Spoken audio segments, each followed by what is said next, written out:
As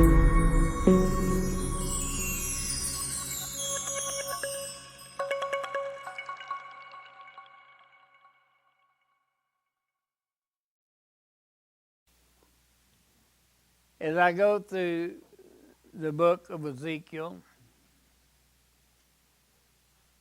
and I cannot imagine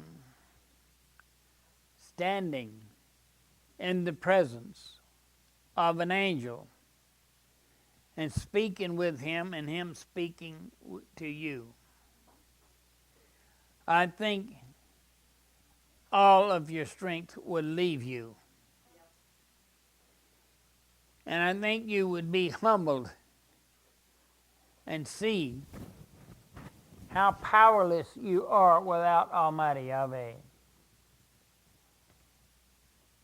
We go through our day, and too many times we think that we either are victorious and conquer, or we don't. But what we don't understand is that if we are victorious in our walk with Yeshua, if we are victorious in our carnal walk here, in our carnal life, it is still because of Yeshua's price that he paid for us and given us the ability. When you go to your job and you work on your job, you perform, the Father has given you the ability to perform. He has given you the strength. He has kept something from falling on you and crushing you. He is our sovereign. He is our King. He is our Savior. And all of our life is in His hands. So if you will, I want you to go with me to Zechariah 4:1-5. Now the angel who talked with me came back and wakened me as a man who is wakened out of his sleep. And he said to me, "What do you see?" So I said, "I'm looking, and there is a lampstand of solid gold and a bowl on top of it. And on the stand 7 lamps with 7 pipes to the 7 lamps.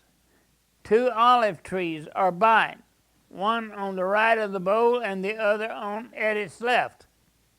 So I answered and spoke to the angel who talked with me, saying, "What are these, my master?"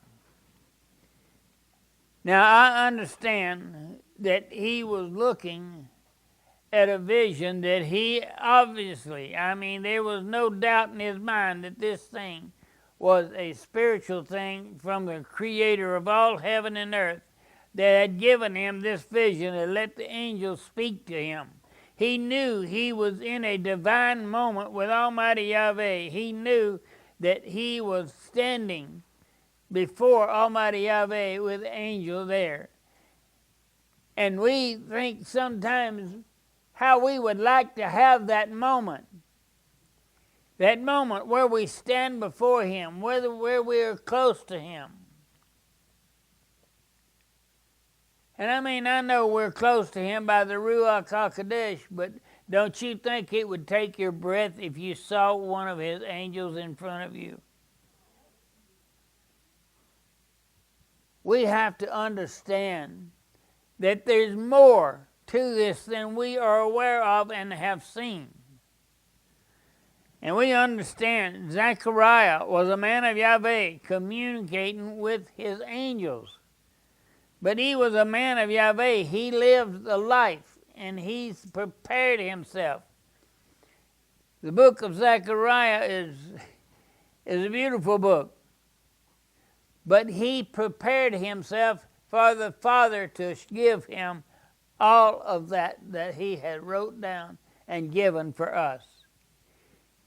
I know and have talked to people that, they want to be used of the Father. They want to be used of the Father. Well, they want to be used of the Father, but they don't want to prepare to be used of the Father.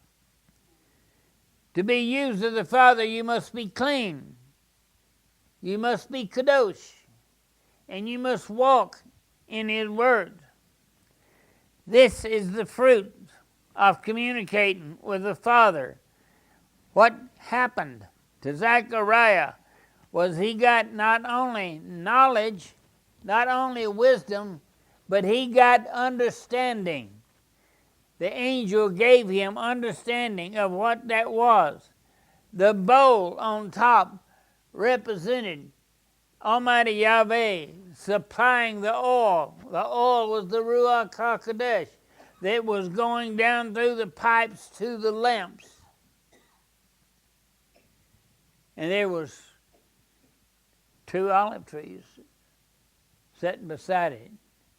And he said, what are these trees?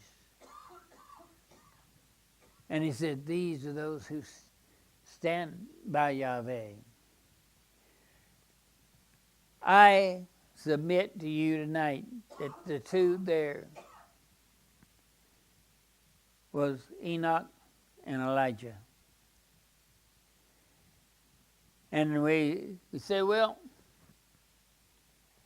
Enoch didn't die and Elijah didn't die. Where did they go?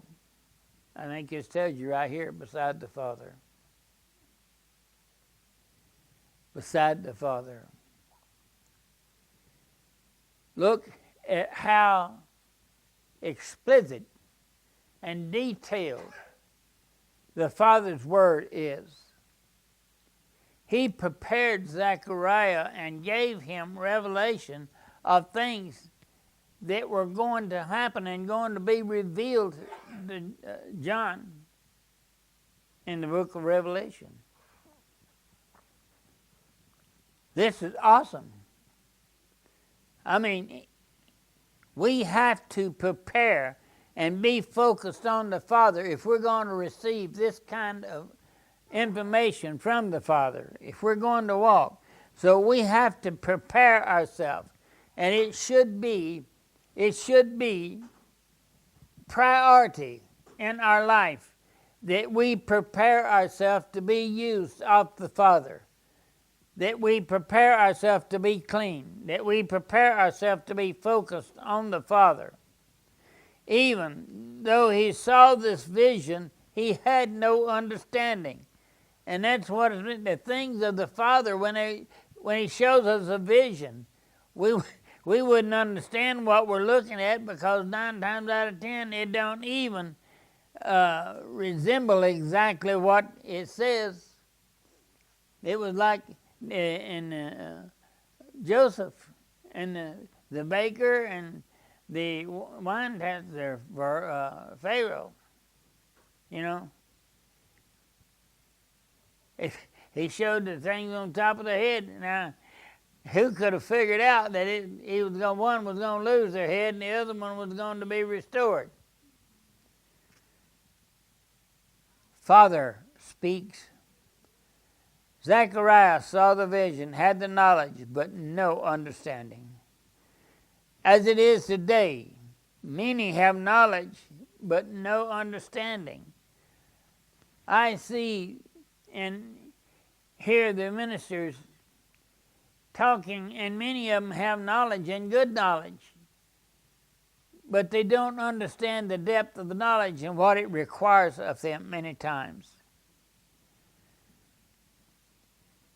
Being absent of understanding, they perceive only what they can perceive carnally.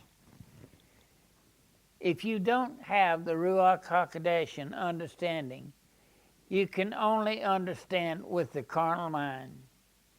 Who knows that the carnal mind is at enmity with Almighty Yahweh?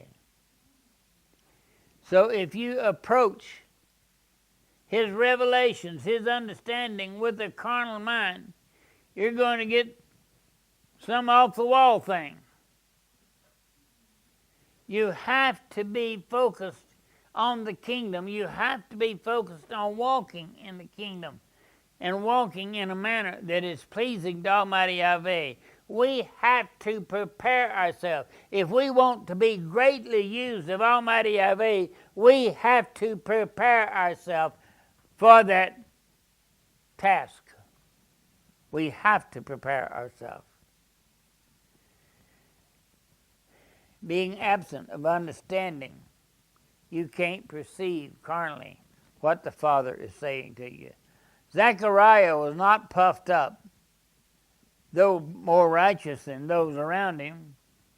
He was not puffed up with pride. And that's something that we really have to watch out for. When we start getting closer to Almighty Yahweh, the devil tries to come in with the one thing that will hinder us greatly, and that is pride. Look how good I'm doing. Look how close I'm walking. And that will just shut everything down right quick. Shuts it down. We have to be focused, and the things of Almighty Yahweh has to be our priority. It has to be our priority to be used of Almighty Yahweh. And if we are going to be used of Almighty Yahweh, we have to know that we have to prepare ourselves to be used. We cannot take the things of Yahweh and discern them carnally. That's why we are to pray for understanding and discernment. We should pray for that daily. Pray for the understanding and discernment. Because even though we have knowledge from the Word, and that Bible is knowledge from cover to cover, it's knowledge. But even though we have knowledge, we have to get understanding, don't we? And that comes from the Father. That comes from the Ruach HaKodesh. We cannot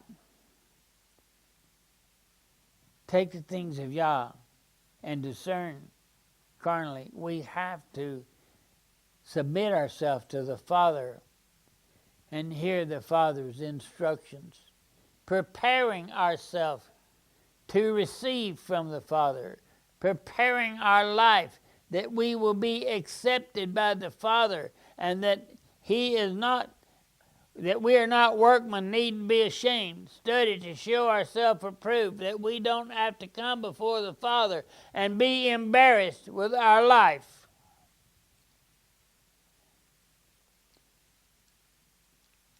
He knew he did not understand. Zechariah knew he did not understand what he saw, and that he needed to seek understanding from the Father.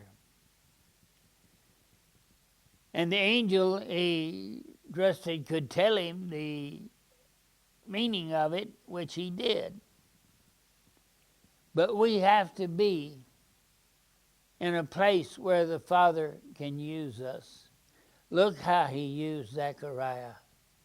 I mean, the words that we have from Zechariah, Ezekiel, Elijah, Isaiah, all these men of Yah prepared themselves to be used of Yah. The Father does not send confusion. He is full of understanding. The one that sends confusion in this world, the prince of the power of the air, Ha-Satan, he is the author of confusion. And we need to understand where confusion is, the devil's already been there. Where there is confusion, the devil's already been there. And you need to get on your face before the Father and stay on your face before the Father till you get understanding, till the confusion is removed.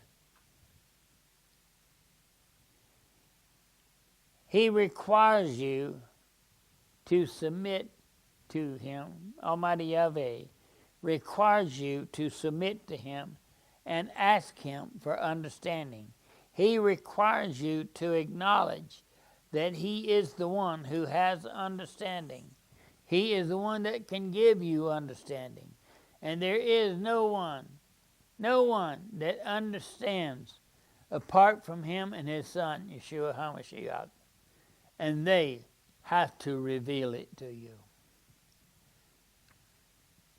This vision was so full of knowledge. I mean, there was all kinds of knowledge, the things that was going to come hundreds of years later, some thousands of years later. But there had to be understanding of that knowledge. When we read this vision, we must seek understanding. The bowl represents the source of the oil, Almighty Yahweh. The 7 lamps are the light of the 7 churches that's spoken of in Revelations. Zechariah is so closely tied to the churches of Revelation, and yet without understanding, you will not understand the closeness that he has. The 7 lampstands, the 7 churches, and in Revelation they were warned that if they didn't repent, that he would come and remove their lampstand. There were 7 lampstands in the book of Revelation that's speaking of it. These 7 lamps are the light of the 7 churches. That's the power of Almighty Yahweh. He is light, and that's the light of Almighty Yahweh in the churches. 7 lamps for the 7 churches. Zechariah is so closely tied to the churches of Revelation. And if you don't understand or know about the churches in Revelation, you would never put the two together.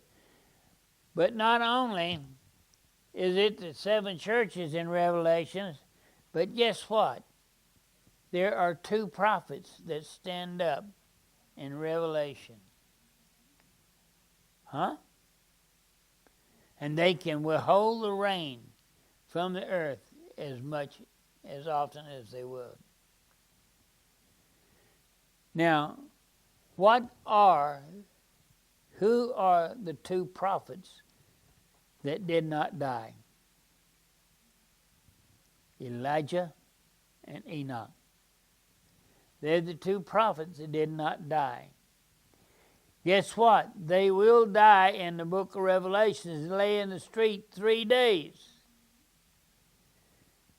And Almighty Yahweh said it's appointed to every man to die once.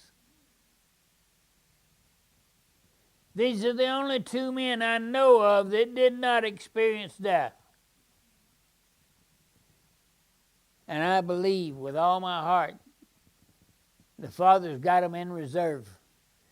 And they are going to be the 2 prophets that come back in Revelation.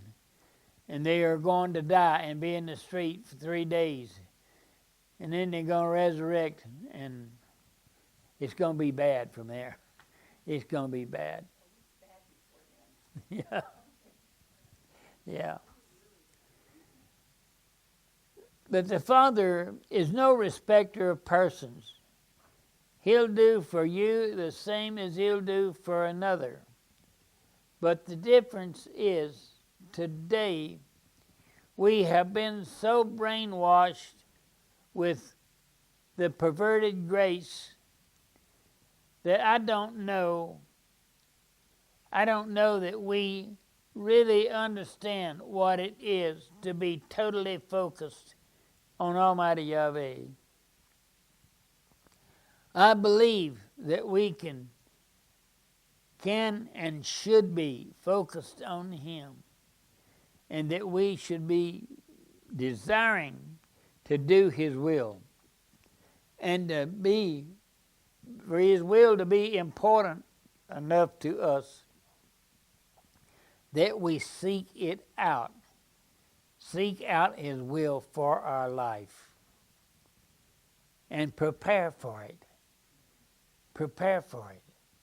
Be clean. Come before Him free of sin, ready to be used. Here am I. Send me. What an awesome spirit. The Scripture is proof of how sure the Father's Word is. You know, and if you stop and look at it and think about it, the Father said it's appointed to every man to die once. There's only 2 men in all the history of the Bible that did not experience death, that went to heaven without experiencing death. But it's appointed every man to die once. And then guess what? It's the exact same number of prophets that stand in the street in the book of Revelation. The exact same number of prophets that die and lay in the street 3 days. The exact same number. The Father is so detailed and so specific. The Father has given us so much proof of His surety through His prophets, through His teachers. He has given us so much through Yeshua HaMashiach, so much. He gave us access to the Ruach HaKodesh that would lead and guide us into all truths. He spoke of these two prophets in Revelation generations before they would come. Not only did He speak of them, but He provided for them. There are only 2 men in the whole world that went to glory without death, Elijah and Enoch, and the only one who went to glory without physical death. Zechariah 4:14. So He said to these 2 anointed ones who stand beside the sovereign of the whole earth. He said, these are the 2. These are the 2 anointed ones that stand beside the Father of the whole earth. The Father's word is so locked and cannot be broken. It is locked. When He speaks it, it is locked. It will come to pass. No matter what you think, no matter what anybody thinks, when He speaks it, it will come to pass. He will not change. He is the same yesterday, today, and forever.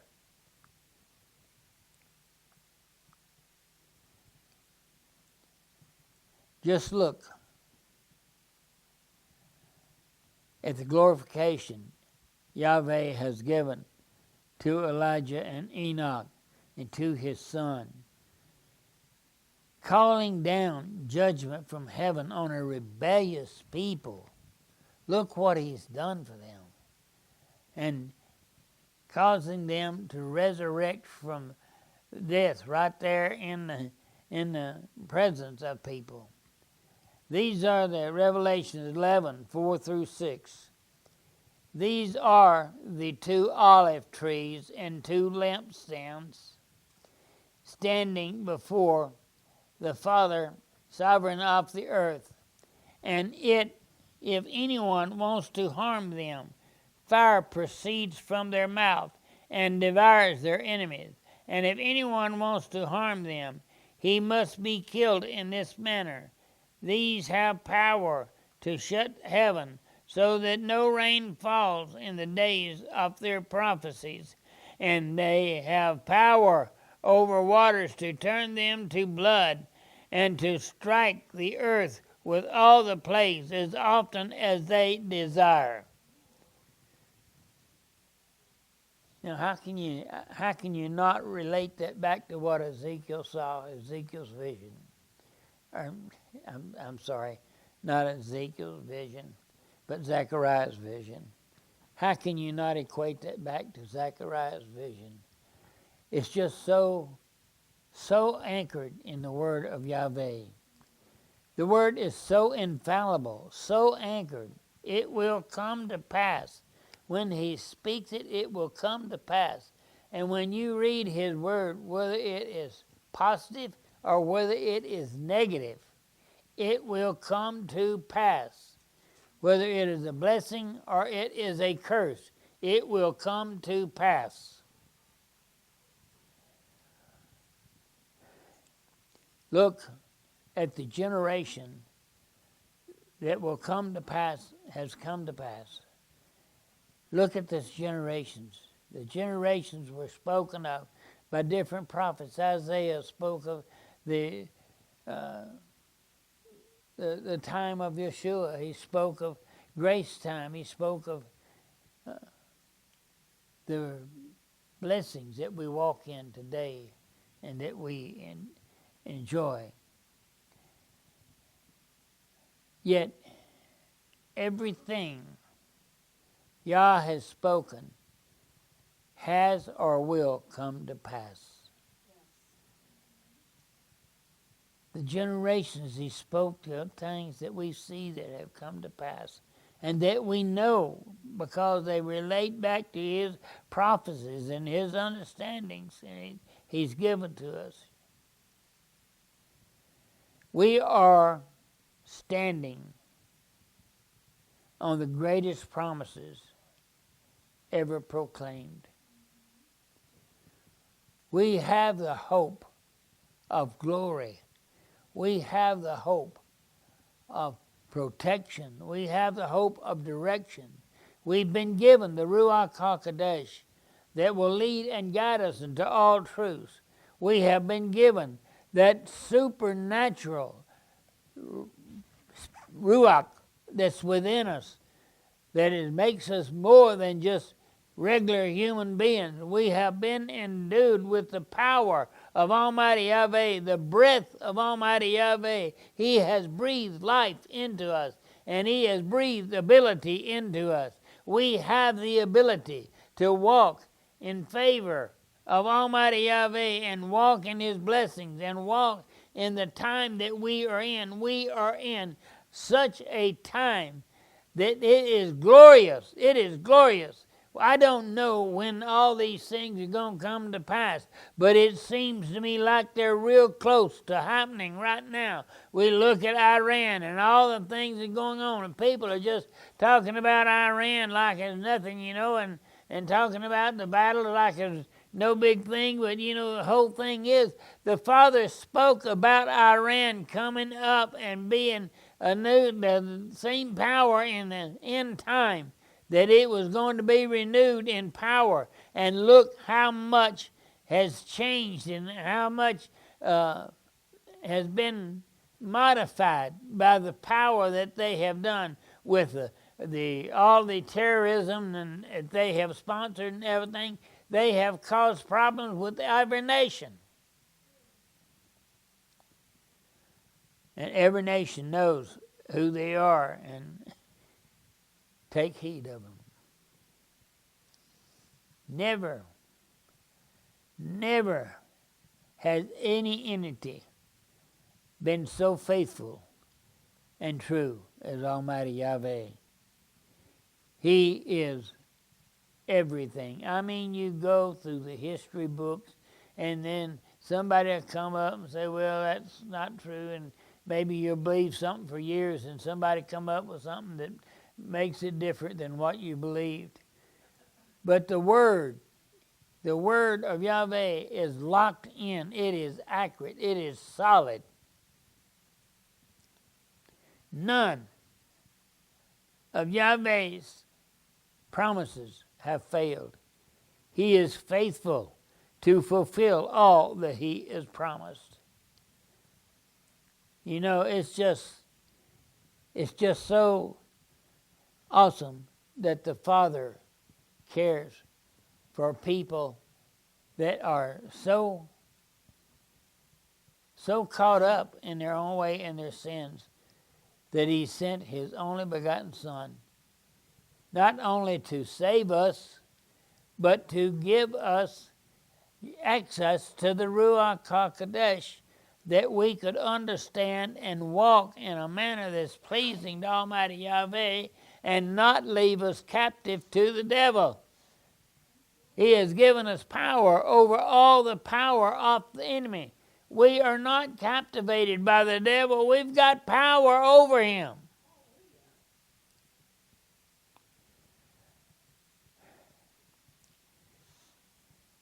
To make you a loan, they check your payment history. You go to the bank and want a loan, they'll check how you've paid your bills before they give you money. Well, my question to you is, why don't you check how Almighty Yahweh has history, what he has performed, his record, what he has done. If you check his history, you will find he is faithful above all others, that he has never failed to make a payment. Never. We must commit to being a fit tool that he can use, so that he can do whatever he desires with us. We have to be fit and equipped that he can do that. We just have to know that we have to be clean and usable of him. We can't just live our life any way we want to and then still be used of Yahweh. You have to make that your priority.